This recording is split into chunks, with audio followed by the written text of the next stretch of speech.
বিনা হিসাবে জান্নাত দিবেন। জান্নাত চাইতো ইনশাআল্লাহ। হিসাব দিয়া যাবেন না হিসাব ছাড়া? না পাওয়ার টাওয়ার তো আপনার কম না, যে না মাওলার সাথেও বুঝে ফিরে এরপরে জান্নাতে যাবেন। হিসাব দিয়া যারা জান্নাতে যাবে, জাহান্নামে না গিয়া জান্নাতে যাওয়ার দরজা খুঁজে পাবেন। আমার আল্লাহ চান বিনা হিসাবে দিতে, কারণ হিসাব বড় কঠিন।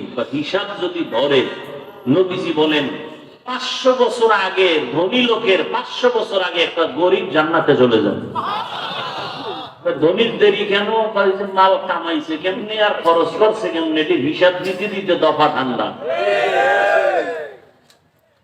সরকারের বেতন খাইছে 50, টেবিলের তলে দিয়ে নিছে আরো 50। দুনিয়ায় হিসাব না হইলে আখেরাতে লাগবে না? দুনিয়াই বাঁচতে পারে না, দুদকের নোটিশের ঠেলায় ঘুম হারাম। দেখেন না কে চিনো, দেখেন নাই? ওই যে একটু আগে বলছি না রাসূলের হাদিস, 2 অপরাধ দুনিয়াতে করলে শাস্তি মরার আগে। একটা জুলুম, একটা কি? যারা গরিবের উপরে জুলুম করে, ভাইয়ের উপরে জুলুম করে, মা বাবার উপরে জুলুম করে, শিক্ষকের উপরে জুলুম করে, প্রতিবেশীর উপরে জুলুম করে, আর ওই জুলুমের কারণে যদি চোখের পানি ছেড়ে বলে আহ, বাস আর কোনো বদদোয়া লাগবে না, যথেষ্ট। আল্লাহ হেদায়েত দান করুন। 5টা জিনিসের মাধ্যমে আল্লাহ পরীক্ষা নিবেন। 1 নাম্বার পরীক্ষা নিবেন ভয়। ভয়ের মাধ্যমে পরীক্ষা। ইসরায়েলের বেঈমানরা কয়, ফিলিস্তিনের মুসলমানের বাচ্চারা যদি ইসলামের উপরে চলো তো আগুনে পোড়ায় ফেলবো, যদি আল্লাহর কথা বলো তো সমাজে আসতে দিব না। বেঈমানের পক্ষ থেকে ভয়, ওই ভয়ের কারণে তুমি আল্লাহকে ভুলে যাও নাকি আল্লাহকে আঁকড়ায় ধরো, এটা তোমার পরীক্ষা।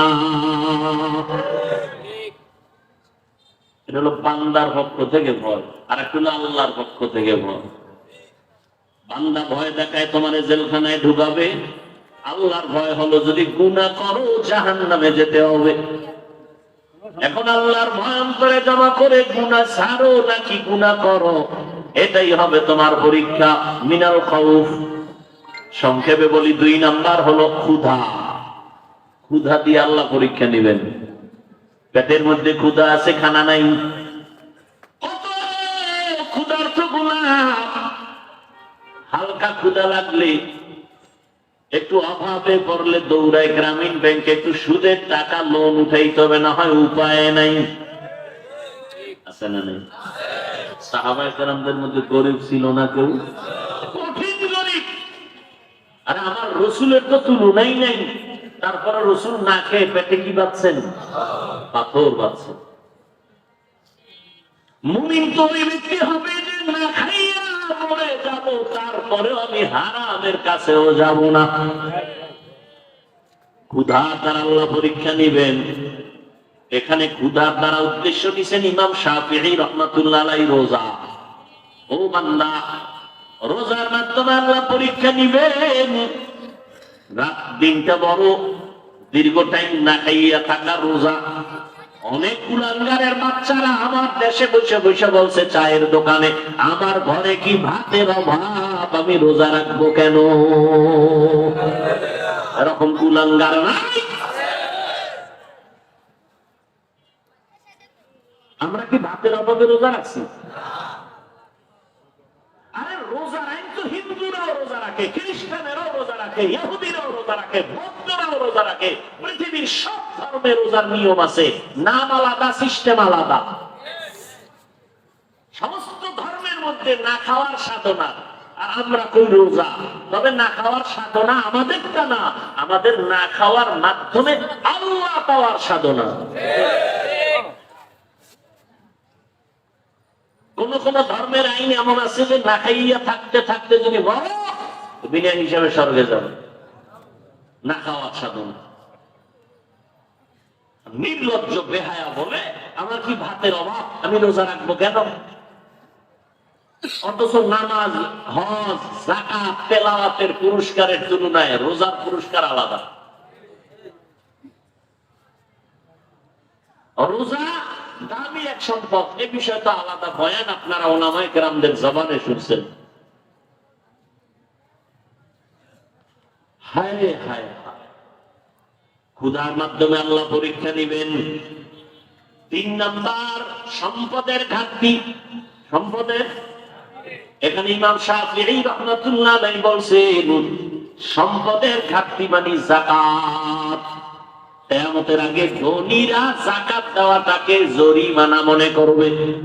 عن أبي هريرة رضي الله تعالى عنه عن النبي صلى الله عليه وآله وسلم إذا اتخذ الفيء دولا والأمانة مغنما والزكاة مغرما। যাকাত দেওয়াটাকে জরিমানা মনে করবে, যাকাত দিবে না। আল্লাহর কসম,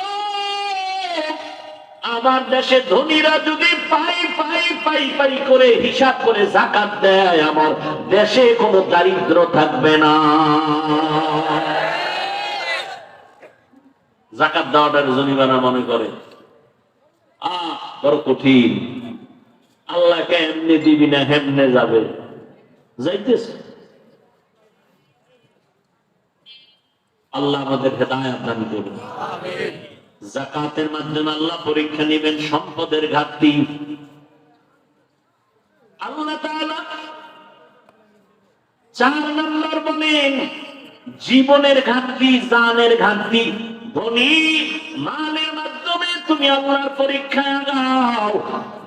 গরিবেরা পাইছে গেছো কয় না, ধনীরা মাল দিবে, তুমি জান দাও, তুমি শরীরের কষ্ট দাও।